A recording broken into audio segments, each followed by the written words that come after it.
अस्सलाम वालेकुम अजीज दोस्तों। आज मैं आपको एक ऐसे शख्स की हैरत अंगेज दास्तान सुनाने जा रहा हूं जिसने अल्लाह की किताब की बेहुरमती की और फिर उस पर ऐसा अजाब नाजिल हुआ कि देखने वाले कांप उठे। यह मंजर इतना खौफनाक था कि काफिर तक ईमान लाने पर मजबूर हो गए। यह वाकया एक छोटे से गांव में पेश आया जहां अब्दुल रहमत अली नाम का एक शख्स रहता था। ना कोई खानदान, ना कोई सहारा, बस एक तन्हा जिंदगी, मगर दिल अल्लाह के जिक्र से रोशन व बेहद गरीब था। मगर ईमान से मालामाल रहने को कोई ठिकाना नहीं था, तो मस्जिद ही उसका घर बन गई थी। हर सुबह वह मस्जिद की सफाई करता और पांचों वक्त की नमाज जमात के साथ अदा करता। यहां तक कि तहज्जुद भी कभी कज़ा नहीं करता था। मोहल्ले के लोग उसकी गरीबी से वाकिफ थे, इसलिए कोई ना कोई उसके लिए खाना भेज देता। यूं ही सालों गुजरते गए। एक दिन मस्जिद के इमाम साहब ने उसे बुलाया और कहा, रहमत अली, क्यों ना मैं तुम्हारा निकाह करवा दूं?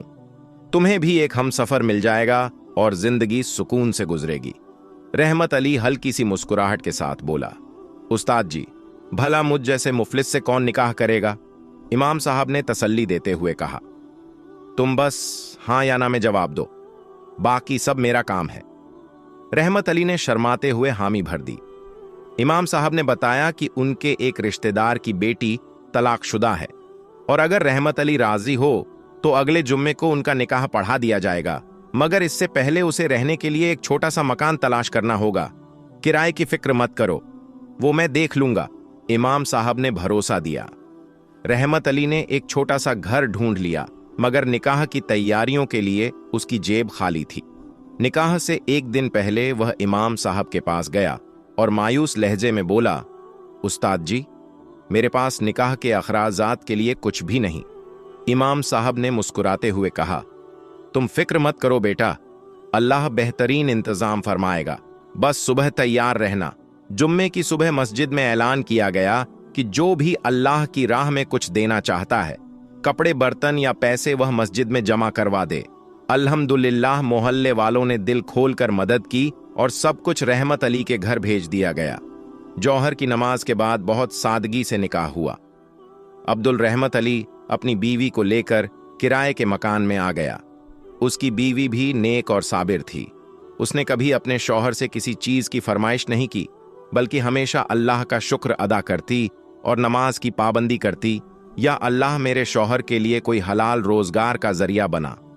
काम की तलाश में चलते चलते एक दिन रहमत अली एक बुजुर्ग की खिदमत में पहुंचा। लोग दूर दूर से अपनी परेशानियां लेकर उनके पास आते थे और उनकी दुआओं से कईयों की मुश्किलें हल हो जाती।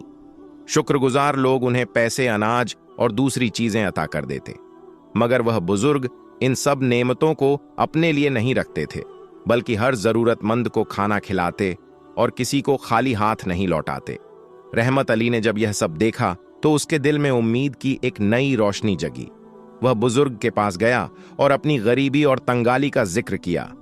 बुजुर्ग ने रहमत अली की बेबसी को महसूस किया और उसके सिर पर हाथ रखकर कहा, बेटा, जब तक हाथ चलता है मेहनत करने से मत घबराना। अब से तुम यह खाना गरीबों तक पहुंचाने की जिम्मेदारी संभालो। वहीं से रहमत अली की जिंदगी में एक नई रोशनी आई। वह अपने हाथों से गरीबों को खाना खिलाता और जो थोड़ा बहुत बच जाता उसे अपनी बीवी के साथ बांट लेता। नेक लोग उसके हाथ में रोज कुछ पैसे भी रख देते, जिससे घर के हालात धीरे धीरे बेहतर होने लगे। शादी के 1 साल बाद अल्लाह ताला ने अपनी रहमत बरसाई और उनके घर एक नन्ही परी ने जन्म लिया। उसकी मासूम हंसी ने जैसे घर में खुशियों की बहार ला दी।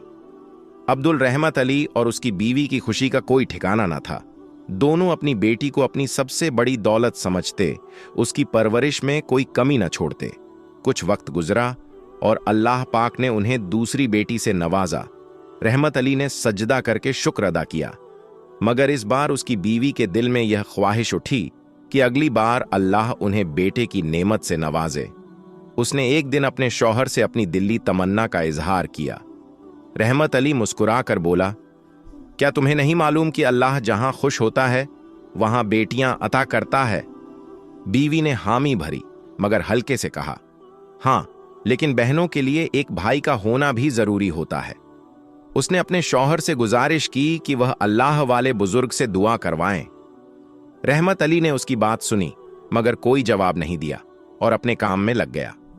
कुछ महीनों बाद उसकी बीवी फिर उम्मीद से हो गई। इस बार उसने खुद अल्लाह ताला से गिड़गिड़ा कर दुआ मांगी, या अल्लाह तू मेरी झोली अपनी रहमत से भर दे, मुझे बेटा अता कर। लेकिन अल्लाह पाक ने फिर उसे बेटी से नवाजा। इस बार उसकी बीवी के चेहरे पर हल्की मायूसी झलकने लगी। उसने रहमत अली से कहा, अब मुझे उस बुजुर्ग के पास ले चलो, मैं खुद उनसे दुआ करवाऊंगी। मगर रहमत अली ने उसे तसल्ली दी, तुम बस सब्र करो और अल्लाह का शुक्र अदा करो, जो हमारे लिए बेहतरीन है वही हमें अता किया जाएगा। वक्त गुजरता गया और फिर चौथी बेटी की पैदाइश हुई। इस बार उसकी बीवी की मायूसी आंसुओं में बदल गई।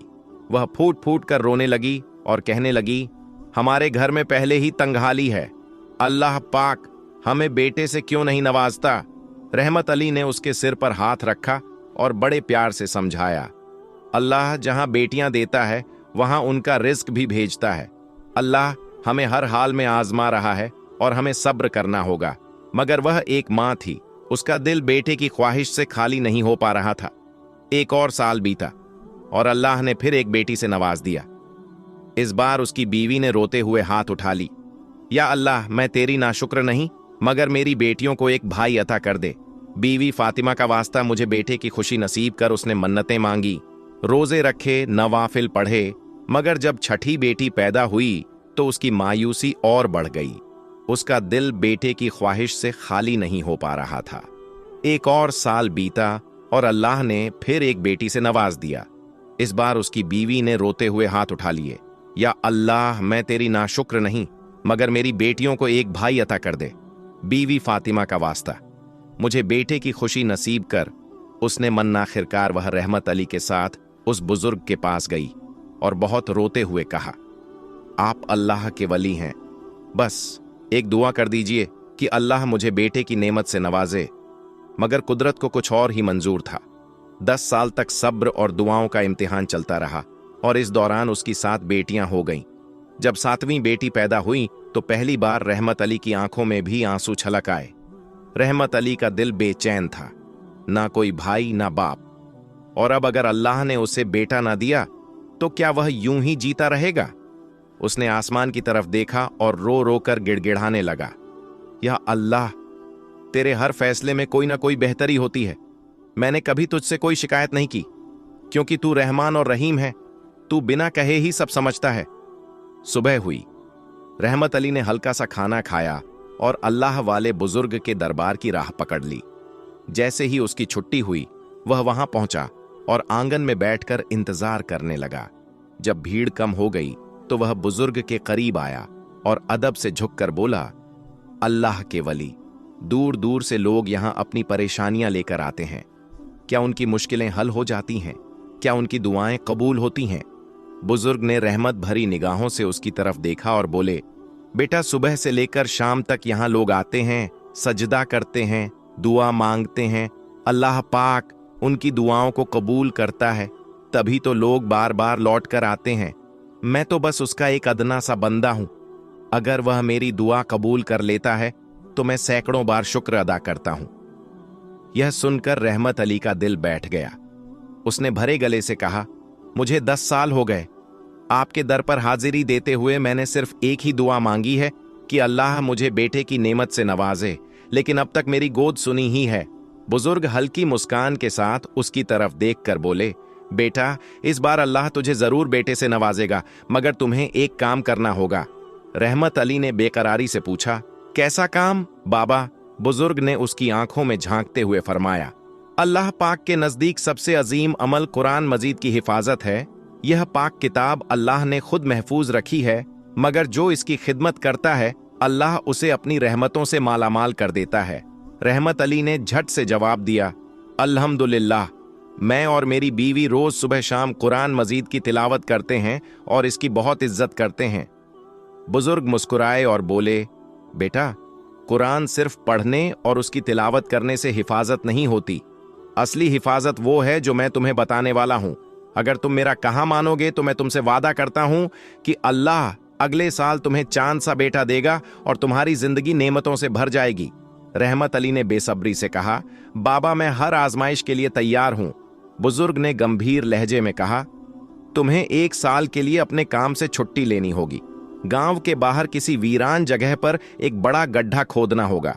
फिर दिन रात लोगों के घरों के दरवाजे खटखटाने होंगे और उनसे पूछना होगा कि अगर उनके पास कोई शहीद सफाहा यानी कुरान मजीद के वो पन्ने जिनकी बेइज्जती हो रही हो, या कोई पुराना कुरान हो जिसे अब तिलावत के लिए इस्तेमाल नहीं किया जाता, तो वे तुम्हें सौंप दें। रहमत अली ध्यान से सुन रहा था। बुजुर्ग आगे बोले, बेटा, अक्सर लोग कुरान के पुराने पन्नों को कूड़ेदान में डाल देते हैं या उन्हें किसी कोने में रखकर भुला देते हैं। तुम्हें उन्हें हिफाजत से इकट्ठा करना होगा, साफ पानी से धोना होगा और फिर उन्हें उस गड्ढे में दफन करना होगा। यह आसान काम नहीं है, मगर जो इसे करता है अल्लाह उसे ऐसी नेमतें देता है जिनका वह ख्वाब भी नहीं देख सकता। रहमत अली ने बुजुर्ग की बात सुनकर सिर झुका लिया और बोला, मैं तैयार हूं। अगले ही दिन रहमत अली ने गांव के बाहर एक वीरान जगह पर गड्ढा खोदना शुरू किया। 2 दिन की मेहनत के बाद जब गड्ढा तैयार हो गया तो हर सुबह रहमत अली अपने घर से निकलता और अल्लाह के कलाम की हिफाजत के लिए सफर पर रवाना हो जाता। वो गांव गांव घूमता, घर घर दस्तक देता और कहता, अगर आपके पास कोई पुराना कुरान पाक, कोई शहीद सिपारा जानमाज दीनी किताब या अल्लाह का कोई जिक्र लिखा हुआ कागज हो जिसकी बेइज्जती हो रही हो, तो मुझे दे दीजिए, मैं उसे हिफाजत से रखूंगा। कुछ लोग उसकी बात समझकर खुशी खुशी पाक पन्ने उसे सौंप देते, तो कुछ उसका मजाक उड़ाते, मगर उसने किसी की परवाह नहीं की। वो दिन रात मेहनत करता, बेहुरत कागजात इकट्ठा करता और उन्हें एहतराम से साफ करके दफन कर देता। यूं ही पूरा 1 साल बीत गया। फिर वह घड़ी आ पहुंची जिसका वह सालों से इंतजार कर रहा था। अल्लाह पाक ने उसे एक नहीं बल्कि 2 जुड़वा बेटों की नेमत से नवाजा। जब उसे इस खुशखबरी का पता चला तो उसकी आंखों से आंसू बह निकले, मगर इस बार यह आंसू गम के नहीं बल्कि शुक्र और खुशी के थे। उसने सबसे पहले अपने मुर्शिद की तरफ दौड़ लगाई। जैसे ही बुजुर्ग के पास पहुंचा, उनके कदमों में गिर पड़ा और रोते हुए बोला, हुजूर, आपकी दुआओं की बरकत से अल्लाह ने मुझे 2 चांद से बेटे अता किए हैं। मैंने उनका नाम खालिद और हारिस रखा है। उन्होंने रहमत अली के सिर पर हाथ रखा और फरमाया, बेटा, अल्लाह जब देता है तो बेहिसाब देता है, मगर मेरी एक बात याद रखना, जो नेक काम तुझे इस नेमत तक लाया उसे कभी मत छोड़ना और अपने बेटों को भी इसी राह पर चलाना। रहमत अली जब घर लौटा तो उसकी बीवी और बेटियां खुशी से चमक रही थीं, मगर उसने एक अजीब बात कह दी, अल्लाह ने मुझे जिंदगी की सबसे बड़ी नेमत दी है, इसलिए मैं चाहता हूं कि ऐसा अनोखा काम करूं जिससे मेरा अल्लाह भी राजी हो और दुनिया भी। बीवी ने सोचा कि शायद वह खैरात बांटने की बात कर रहा है, मगर उसकी बात सुनकर चौंक गई। मैं चाहता हूं कि पूरे गांव के हर घर में एक एक कुरान पाक तोहफे में दूं, क्योंकि इसी पाक किताब की बरकत से अल्लाह ने मुझे यह इनाम दिया है। बीवी की आंखें भर आई। सुभान अल्लाह, इससे बेहतर तोहफा क्या होगा। अगले ही दिन रहमत अली ने कई कुरान मंगवाए और अपने हाथों से गांव के हर घर में जाकर तोहफे में दिए। गांव वालों ने उसकी इस नेकी को सराहा और हर तरफ दुआओं की गूंज उठी। वक्त गुजरता गया। जब खालिद और हारिस 7 साल के हुए तो रहमत अली ने उन्हें मदरसे में दाखिल करवा दिया ताकि वे कुरान पाक हिफ्ज कर सकें। उसने अपनी बेटियों को भी दुनियावी और दीनी तालीम दिलाई। देखते ही देखते 20 साल गुजर गए। इस दौरान उसने अपनी तमाम बेटियों की शादी नेक और शरीफ घरानों में कर दी और अल्लाह का बार बार शुक्र अदा किया। खालिद और हारिस सब जवान हो चुके थे। हारिस ने गांव में एक मदरसा खोलकर बच्चों को कुरान पाक की तालीम देना शुरू कर दिया, जबकि खालिद अपने वालिद के साथ कुरान की हिफाजत के काम में मशगूल रहा। एक दिन खालिद ने अपने बाप से अर्ज किया, अब्बा जान, मैं चाहता हूं कि इटली जाऊं, खूब मेहनत करूं और अपने भाई के मदरसे को और बड़ा करूं ताकि दूर दूर से लोग आकर यहां तालीम हासिल कर सकें। रहमत अली की आंखों में उदासी तैर गई। बेटा, तुझे हमने कितनी मन्नतों और दुआओं से पाया है, मैं तुझे अपनी आंखों से दूर नहीं करना चाहता। अल्लाह ने जितना दिया है उसी में मैं खुश हूं। मगर खालिद ने बड़ी मोहब्बत से कहा, अब्बा जान, जिसने आपको इतनी दुआओं और मुरादों से नवाजा, उसी पर भरोसा करके मुझे जाने की इजाजत दे दीजिए। यहां का काम आप और हारिस भाई संभाल लेंगे, मेरी फिक्र मत कीजिए। खालिद का सफर करीब आता जा रहा था। मां बाप के दिलों पर उदासी की परछाइयां गहरी होती जा रही थीं। उसकी मां दिन रात दुआ करती, ऐ अल्लाह मेरे बेटे की हिफाजत फरमा, उसे हर मुश्किल और आफत से महफूज रख। रहमत अली भी बेचैन था, मगर अपनी बीवी के सामने मजबूती से कहता, अल्लाह ने हमें 2 शेरों से नवाजा है, इसलिए उस पर भरोसा रखूं, जो उसके सुपुर्द किया जाए वह कभी जाया नहीं करता। आखिरकार वो दिन आ पहुंचा जब खालिद को सफर के लिए रवाना होना था। मां ने अपने बेटे को गले से लगाया। उसकी आंखों से बहते आंसू उसकी मोहब्बत की गवाही दे रहे थे। फिर उसने अपने आंचल में हाथ डाला और एक नूरानी तोहफा निकाला। बेटा, मैं तुम्हारे लिए दुनिया जहान की सबसे कीमती चीज लाई हूं। खालिद हैरान रह गया।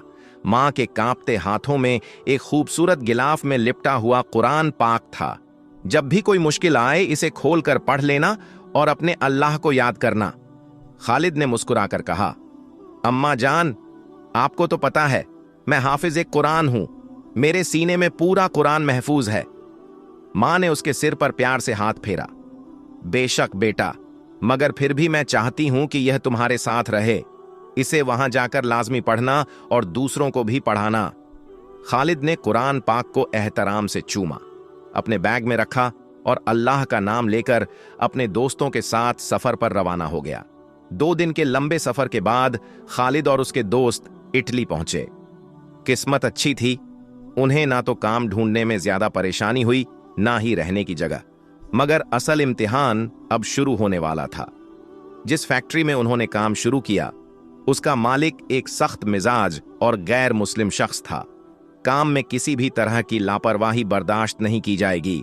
जो भी मेरे कायदे कानून तोड़ेगा, उसकी आधी तनख्वाह काट दी जाएगी।